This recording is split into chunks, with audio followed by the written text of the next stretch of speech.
로마서 3장 21절에서 31절까지 말씀입니다.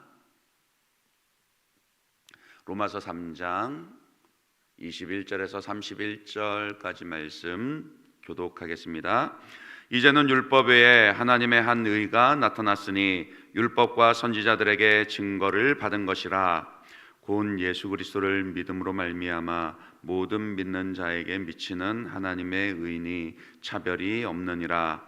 모든 사람이 죄를 범하였음에 하나님의 영광에 이르지 못하더니 그리스도 예수 안에 있는 속량으로 말미암아 하나님의 은혜로 값없이 의롭다 하심을 얻은 자 되었느니라.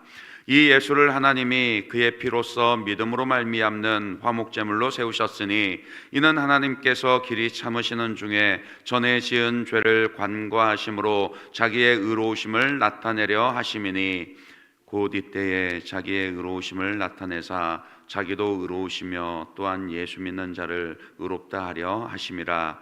그런즉 자랑할 때가 어디냐? 있을 수가 없느니라. 무슨 법으로냐? 행위로냐? 아니라 오직 믿음의 법으로니라. 그러므로 사람이 의롭다 하심을 얻는 것은 율법의 행위에 있지 않고 믿음으로 되는 줄 우리가 인정하노라. 하나님은 다만 유대인의 하나님이시냐? 또한 이방인의 하나님은 아니시냐? 진실로 이방인의 하나님도 되시느니라. 할례자도 믿음으로 말미암아 또한 무할례자도 믿음으로 말미암아 의롭다 하실 하나님은 한 분이시니라. 그런즉 우리가 믿음으로 말미암아 율법을 파기하느냐? 그럴 수 없느니라. 도리어 율법을 굳게 세우느니라. 아멘. 그러므로 율법의 행위로 그의 앞에 의롭다 하심을 얻을 육체가 없나니 율법으로는 죄를 깨달음이니라. 이 말씀 그대로 아담의 타락 이후로 모든 인간은요 죄인으로 태어나기 때문에 율법을 완벽하게 지켜냄으로써 하나님 앞에 의롭다 인정을 받을 수 있는 사람은 아무도 없습니다. 율법 앞에서 모든 인간은 자신의 죄와 자기가 죄인이라는 것을 깨닫게 될 뿐입니다. 그런데 이 말을 들은 유대인들은 아마 이렇게 반응을 했을 겁니다. 아니 그럼 우리가 율법을 받은 게 도대체 무슨 의미가 있냐? 어차피 지키지도 못할 것인데 율법이라면, 그런 지키지도 못할 율법이라면 그것을 우리에게 지키라고 주신 하나님이 불의한 거 아니냐? 이렇게 반문을 할 수 있죠. 이와 같은 반박과 저항은 유대인이 아니더라도요 누구나가 가질 수 있습니다. 왜냐하면 로마서 2장 14절 15절에서도 이런 것처럼요 율법 없는 이방인은 본성으로 율법의 일을 행할 때에는 이 사람은 율법이 없어도 자기가 자기에게 율법이 되나니 이런 이들은 그 양심이 증거가 되어 그 생각들이 서로 혹은 고발하며 혹은 변명하며 그 마음에 새긴 율법의 행위를 나타내느니라. 그러니까 그들에게는요 양심이 율법의 기능을 한다라는 겁니다. 설령 율법을 모른다고 할지라도요 그 사람들도요 떳떳한 양심을 추구하며 도덕적인 행위를 지켜내려고 굉장히 애를 씁니다. 그 여림 리빙이라는 말이 있거든요. 마치 살얼음판을 위를 걷는 것과 같다. 그러니까 그 청렴 결백과 함께 선비가 가져야 할 몸가짐에 대해서, 태도에 대해서 이르는 그런 말입니다. 생각해 보세요.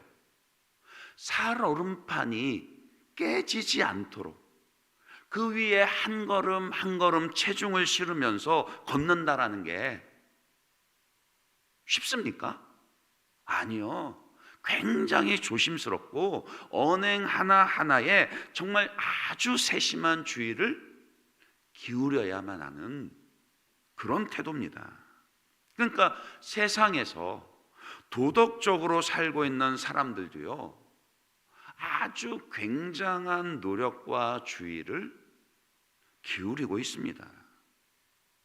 그런데 그들의 모든 수고가 다 헛되고요, 결국에는 누구도 100% 자기의 양심에 떳떳하게 그렇게 살 수가 없고, 마침내 하나님 앞에서 다 죄인으로 드러난다. 그러면 좋아할까요? 선뜻 수용을 할까요? 그렇지 않습니다. 전도하다 실제로 그런 분 만나거든요. 남들보다 더 자기의 삶에 노력을 한 만큼요, 굉장히 화를 냅니다. 아니, 내가 무슨 죄가 있냐고. 내가 진짜 살얼음 판을 걷듯이 그렇게 모든 삶에 조심하고 도덕적으로 그렇게 살려고 애를 쓰는데, 그런 나를 죄인이라 하면 그런 하나님은 너무 불공평한 것 아니냐, 그렇게 생각을 합니다. 그런 사람들을 향해서 오늘 바울이 뭐라고 주장을 하죠? 21절입니다. 이제는 율법 외에 하나님의 한 의가 나타났으니 율법과 선지자들에게 증거를 받은 것이라. 그러니까 율법 외에, 양심 외에 또 다른 하나님의 한 의가 나타났습니다. 그리고 그 의는 바로 예수 그리스도세요. 예수 그리스도가 곧 하나님의 공의가 되십니다. 그리고 예수 그리스도를 믿음으로 말미암아 그 믿는 자들을, 죄인을 의롭다 인정해 주시는 하나님의 의입니다. 만약 예수 믿는 자들을요, 하나님이 사랑하신다고 해서 그냥 아무런 대가 없이 그래, 내가 너희 사랑하니까 의롭다 해줄게, 그러면은 하나님이 불의하고 말 것입니다. 또 반대로요, 하나님이 죄인인 우리에게 직접 죄의 대가를 받아내시려 했다라면은 우리는 영원히 멸망하고 말았을 겁니다. 그러나 하나님은 충분한 그 대가를 치르면서도 죄인인 우리를 구원하셨어요. 물론 우리에게 직접 죄의 대가를 받아내신 것은 아닙니다. 우리는 본래 죄인이었기 때문에 누구도 자기 죄값을 치를 수 있는 사람은 아무도 없습니다. 그래서 하나님이 어떻게 하셨습니까? 우리를 대신해 독생자 예수의 피값으로 우리 죄값을 치르셨죠. 24절입니다. 그리스도 예수 안에 있는 속량으로 말미암아 하나님의 은혜로 값없이 의롭다 하심을 얻은 자 되었느니라. 본래 속량이라는 단어는요, 그 몸값을 지불하고 그 노예의 신분을 벗어나도록 해방해 주는 것을 의미합니다. 그리스도께서 자기의 그 피값으로요, 자기의 그 목숨값, 생명값으로 죄인인 우리를 속량하시고 죄와 사망과 사단의 권세 아래서 해방시켜 주셨습니다. 그분의 공로를 의지하여서 이제 하나님 앞에서 의롭다 그렇게 인정을 받을 수 있게 되었다라고요. 그러니 하나님은 절대 불의하지 않습니다. 단지 우리가 그 값을 직접 치르지 않았을 뿐이지요. 대신 하나님이 그 아들 예수를 십자가에 내어 주심으로써 분명히 그 값을요, 우리 죄값을 치르셨다라고요. 그래서 우리 편에서는 은혜예요. 우리는 아무런 그 값을 치르지 않았으니까요. 그저 그리스도의 그 속량의 은혜를 믿을 뿐입니다. 그게 하나님이 정하신 구원의 방법이라는 거예요. 만약에 그리스도 예수의 속량이 없었다라면 하나님도 죄인인 우리를 의롭다 하지 못했을 겁니다. 하나님은 거룩하시고 공의로우신 하나님이시니까요. 그러니까 죄인을 속량하신 그리스도의 십자가는 하나님의 그 딜레마를, 하나님이 가지신 그 딜레마를 해결해 주었더라고요. 하나님은 거룩하신 하나님이시기 때문에 반드시 죄인을 심판하셔야만 했지만은, 그러나 동시에 사랑의 하나님이시기 때문에 그냥 우리의 망하는 것을 바라보고만 있을 수 없으셨거든요. 하지만 그리스도께서 세상 모든 그 죄인들의 죄를 대신 짊어지고 죽으셨고, 또 부활하심으로써 그 값을 완전히 치르셨습니다. 그 결과로 의로우신 하나님께서 마음껏 죄인이던 우리들을 향하여서 그래, 이제는 너희를 내가 의롭다 인정해 줄게, 그리할 수 있도록 만드셨더라고요. 누가요? 우리 예수님이요. 그래서 25절 26절에 뭐라고 선언을 합니까? 이 예수를 하나님이 그의 피로써 믿음으로 말미암는 화목제물로 세우셨으니, 이는 하나님께서 길이 참으시는 중에 전에 지은 죄를 간과하심으로 자기의 의로우심을 나타내려 하심이니, 곧 이때에 자기의 의로움을 나타내사 자기도 의로우시며 또한 이 예수를 믿는 자를 의롭다 하려 하심이라. 중요한 것은요, 하나님의 의가 되시는 유일한 구원의 길 예수 그리스도를 믿는 것입니다. 그분이 내 죄를 대신 짊어지고 십자가에 죽으심으로써 내 모든 죄가 용서받았고, 또 그분의 부활과 함께 이제 나에게 새로운 영적인 생명이 주어졌음을 믿는 것입니다. 22절입니다. 곧 예수 그리스도를 믿음으로 말미암아 모든 믿는 자에게 미치는 하나님의 의인이 차별이 없느니라. 십자가에서 죽으시고 부활하신 예수께서 얻어다 주신 하나님의 의가 그분을 믿는 자에게 주어집니다. 다른 어떤 공로나 노력이 필요 없습니다. 굳이 살얼음 위를 걷듯이 그렇게 살아갈 필요가 없다라고요. 율법을 완벽하게 지킬 필요도 없고요. 남들과 비교해서 남들보다 도덕적으로 탁월하게 살아갈 필요도 없습니다. 간단합니다. 그저 예수 그리스도를 믿기만 하면요, 그분 안에 있는 하나님의 의가 내 것이 된다라고요. 그것만으로도 우리는 충분히 의롭다 인정을 받고 하나님의 자녀가 되어 영생을 누릴 수 있습니다. 상상해 보세요. 이런 장면을 한번 상상해 보세요. 갚을 수 없는 빚을 지게 되어서 노예로 팔려 수치스러운 모습으로 시장 한복판 높은 가판대 위에 서 있습니다. 나뿐만이 아니라 아내와 자식들, 가족들이 다 노예로 팔리게 되었고요.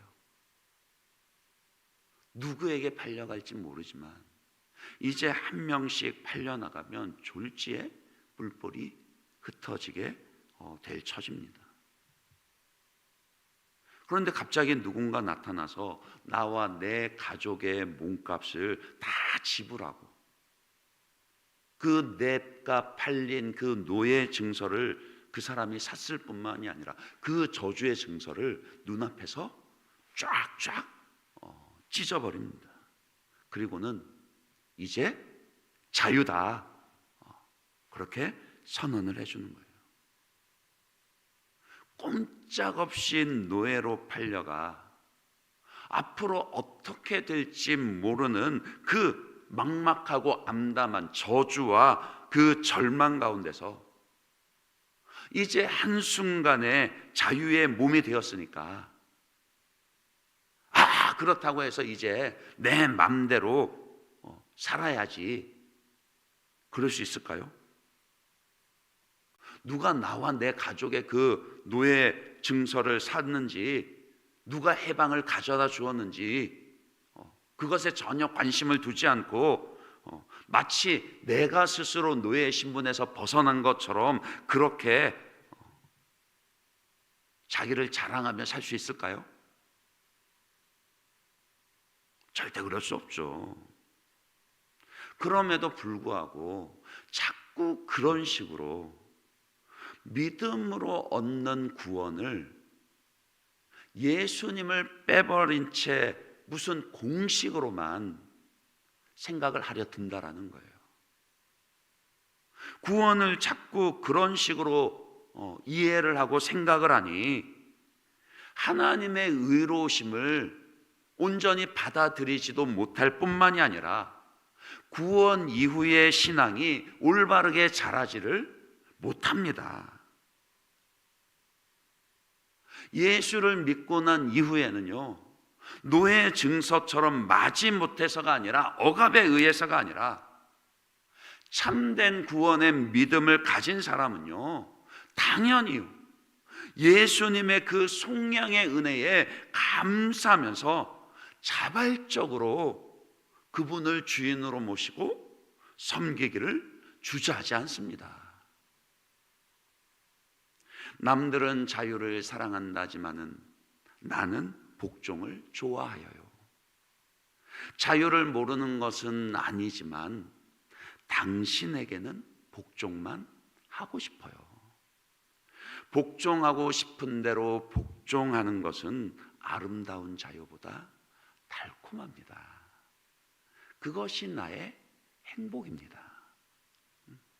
만해 한용운의 그 복종이라는 시입니다. 예수님을 모르는 사람조차도 진정한 마음의 주인을 만나면 이런 고백을 한다라는 거예요. 그러면 정말 예수님을 알고 그분의 대속의 은혜를 믿는다라면 이런 고백과 순종이 나오지 않을 수 있을까요? 당연히 나옵니다. 참된 구원의 믿음은 하나님과 하나님의 아들을 향한 인격적인 반응입니다. 그래서 그 믿음은요, 참된 구원의 믿음은 기쁨과 감사로 예수님을 향한 자발적인 순종과 헌신의 열매를 맺습니다. 뭐 내가 이렇게 해야만 구원을 얻는다, 이게 아니라 이미 구원을 의롭다 하심을 받았기 때문에요. 그래서 그와 같은 믿음의 사람은요, 자기를 자랑하지 않습니다. 그런즉 자랑할 때가 어디 있느냐? 있을 수 없느니라. 자기를 자랑하지 않고 오직 예수님만 자랑하는 겸손한 태도를 지니게 됩니다. 정말 구원의 은혜를 아는 사람은요, 하나님 앞에서뿐만이 아니라 사람 앞에서도 겸손합니다. 그래야 주님을 자랑할 수 있는 기회를 얻게 될 테니까요. 그리고 율법을 폐하려 하는 것이 아니라 더욱 굳게 세우려 합니다. 왜냐하면은 그 율법을 주신 분도 하나님이시니까요. 내가 이거를 지켜야만 의롭다 인정받고 남들 앞에 나를 드러내고 구원받을 수 있다, 그게 아니라 자기를 자랑하기 위해서가 아니라 오직 하나님을 기쁘시게 해드리기 위해서 이미 구원을 받은 자로서 율법에 순종하는 것을 기쁨으로 힘쓰게 됩니다. 말씀을 맺습니다. 속량의 십자가를 지심으로써 예수님은 하나님의 공의를 완벽하게 성취하시면서도 우리를 향하신 사랑도 완벽하게 만족시키셨습니다. 예수님은 그렇게 죄인인 우리를 구원하셨습니다. 이제 그분 안에서 우리는 하나님과의 그런 진정한 화평을로 샬롬을 누립니다. 자발적인 순종으로요. 하나님을 기쁘시게 하는 삶을, 그 복된 삶을 살 수 있게 됐다라고요. 그 은혜에 감사하며 겸손하게 그 믿음의 삶을 살아내시는, 이 시간 말씀 생각하며 함께 기도하도록 하겠습니다. 주님, 저의 영적인 눈을 뜨게 하여 주시어서 하나님의 공의가 되시며 우리를 의롭다 하시는 예수 그리스도를 믿음의 눈으로 바라보게 하여 주시고, 그 예수님을 인격적으로 믿음으로 말미암아 더 이상 어떤 양심을, 그 구원을 위해서가 아니라 정말로 기쁨으로 자발적으로 주님과 함께하며 주님을 기쁘시게 드리는 그런 삶을 살아갈 수 있는 그런 은혜와 믿음을 허락해 달라고 우리 말씀 생각하면서 그렇게 같이 한번 기도하도록 하겠습니다. 더불어서 오늘 수능 치르는 우리 자녀들이 있습니다. 하나님, 여지껏 공부한 것들 또 시험장에서 잘 풀어낼 수 있도록 긴장하지 않게 해주시고, 지혜를 더해 주시고, 하루 종일 시험 칠 때 체력도 더해 주시고, 무엇보다도 그 수능 시험장에 함께 하시는 하나님을 경험하며 또 하나님과 온전히 함께하는 은혜를 누리는